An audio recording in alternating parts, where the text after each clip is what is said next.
Here we have the Hobo meteorite in Namibia. It is the largest known intact meteorite, 2.7 meters long and 60 tons. This thing is solid iron and nickel, okay? Iron-nickel alloy to be exact, with trace amounts of gallium, iridium, things like that. You can't have things this big forming in vacuum in outer space from rocks and metal just clumping together. The conclusions that they want to make are that process just continues on, and you have smaller rocky bodies slamming into the larger one. And this process in establishment is called accretion.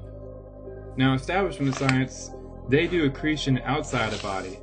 It's statistically improbable for this to happen. There's no heat source. There's no way for all this material to come together in the center because it doesn't know where it's going. The gravitational field is too small.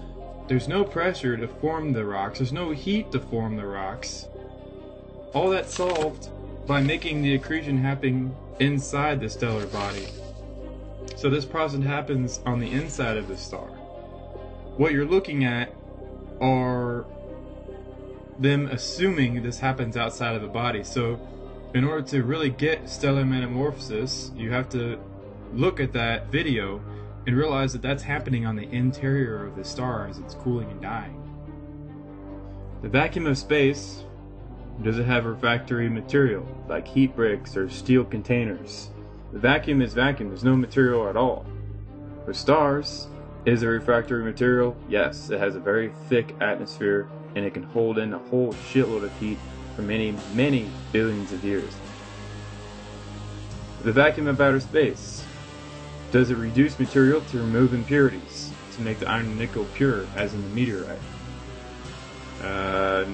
No, it doesn't have any material in outer space, it's vacuum. Sure, you have charged particles, but that doesn't remove impurities. It would just be a big clump of matter. With stars, you have reducing material to remove impurities. The plasma itself can reduce the material. It can take all the oxygen and all the nitrogen and all the hydrogen out of that material and reduce the hell out of it to make it pure. Does the vacuum of outer space have strong gravitation to bring all the material together? No, the vacuum doesn't have any gravitating body. So how do you make a big iron chunk like this when there's no gravity present? That's weird. Does a star have strong gravitation? Hell yeah.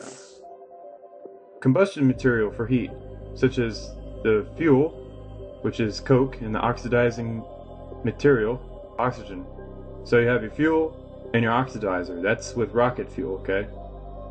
You have two materials there that combust together and make a whole shitload of heat, okay? Does the vacuum of outer space have that? No, it does not. Stars. Do they have combustion material for heat? Are they comprised of coke and oxidizing material? Not exactly, but the star is actually very, very hot, okay? Stars are so hot that we can actually measure how hot they are. They're around 5,000 degrees on their surface. I guarantee you that thing can melt down anything, vaporize anything, and even ionize anything that comes in the vicinity.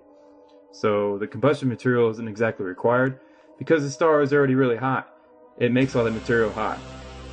It's not combusting, it's not like a fire, but it is really hot. So yeah, outer space versus a star and melting and making things hot, there's hands down the star wins. Process for removing slag, okay. Does the vacuum of outer space have a process for removing slag? No. Now, do stars have processes for removing slag? Sure they do. Markland convection, the critical ionization velocity of the material, is there pressurized air to sustain combustion to keep it hot. Outer space doesn't even have any air at all. There's no way to keep it hot. Now, I'm not saying it's combustion happening in a star, but I'm saying, is there pressurized air? Hell yes, there is. The whole thing is a giant gas ball when it evolves from its plasmatic state. So it shrinks, cools and dies and becomes a giant compressed gas ball as it forms the iron and nickel core in the center. So basically you have at the very end of this A meteorite, such as the Hobo meteorite, cannot form or even be smelt in the vacuum of outer space as per the nebular hypothesis, outside of a body, outside of a star. Probably not. Probably not. What they do is they ignore basic smelting processes, basic understanding of what it takes to melt down material, to purify material, and to keep material hot. Can a star make something really big, like the Hobo meteorite? Sure it can. It falls all toward the central regions of the star, and as the atmosphere dissipates, it leaves the little hard, rocky, differentiated ball in the center. That's what a planet is. Of course it can. And then you have these objects slamming into each other, making huge fields of shrapnel. And that's what the Hobo meteorite was. It's just a big chunk that came off of one of those impact events.